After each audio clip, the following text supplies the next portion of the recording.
পুরো সময় ধরে অন্তর্বর্তীকালীন সরকারকে কোনো একটা কাজ সুষ্ঠুভাবে করতে দেয় না এই বর্তমান ক্ষমতাসীন সরকার। একটা কাজে তাদেরকে বাধা দিয়েছে। বাংলাদেশের যে বিচার ব্যবস্থা, ইন্টারিমের আমলেও আমরা সেই বিচার ব্যবস্থাকে স্বাধীন করতে পারি নাই। আপনি ভাবেন, ওসমান হাদির যে খুন করেছে ফয়সাল করিম মাসুদ, তাকে তো জামিন যে করিয়েছে, তিনি এখন বর্তমানে কি হিসেবে আছেন? ডেপুটি স্পিকার হিসেবে আছেন।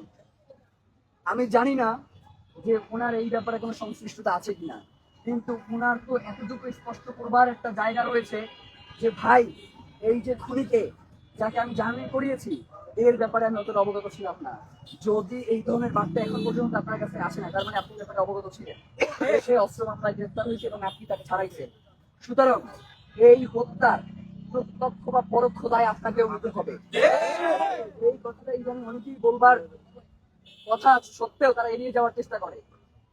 যারা ওসমান হাদির পাশে থাকছে তাদেরকে তোমরা হত্যাযোগ্য করে তুলছো, আর যেই খুনিদেরকে জামিন দিচ্ছে তাদেরকে তোমরা ডেপুটি স্পিকার বানাও। এই বাংলাদেশ জুলাইয়ের পরে আমরা অর্জন করেছি, এটা ভাবতেও নিজেদের প্রতি নিজেদের থু দিতে ইচ্ছে করে।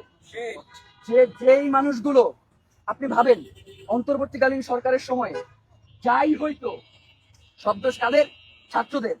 কিন্তু বিএনপি সরকার গঠন করার পরে পররাষ্ট্রমন্ত্রী অন্তর্বর্তীকালীন সরকারের নিরাপত্তা উপদেষ্টা, অ্যাটর্নি জেনারেল অন্তর্বর্তীকালীন সরকারের, সে হয়ে যায় হচ্ছে আইনমন্ত্রী। এরপরে হচ্ছে আপনার কায়সার কামাল হয়ে যায় হচ্ছে ডেপুটি স্পিকার। এই হয়েছে আপনাদের অবস্থা। আবার সব দোষ চাপাইতেন তখন ছাত্রদের মাথায়। পুরো সময় ধরে অন্তর্বর্তীকালীন সরকারকে কোনো একটা কাজ সুষ্ঠুভাবে করতে দেয় না এই বর্তমান ক্ষমতাসীন সরকার। একটা কাজে তাদেরকে বাধা দিয়েছে। যখন আমরা বলছি এই চুক্তিটা অপসারণ করতে হবে, তখন তারা সংবিধানের দোহাই দিয়ে তারা এই চুক্তিকে ক্ষমতায় বসিয়ে রাখতে অন্তর্বর্তীকালীন সরকারকে বাধ্য করেছে। এরপর যখন আমরা বিচার বিভাগ থেকে শুরু করে অন্যান্য বিভাগগুলোকে স্বাধীন করবার জন্য আমরা বিভিন্ন মাধ্যমে তাদের প্রতি আপ্রাণ চেষ্টা করতেছিলাম, এবং যে আওয়ামী লীগের যে দোষরা রয়েছে যারা গুম খুন হত্যায় জড়িত ছিল, তাদেরকে যখন ছাত্র জনতা পুলিশের কাছে সুপর্দ করছে, তখন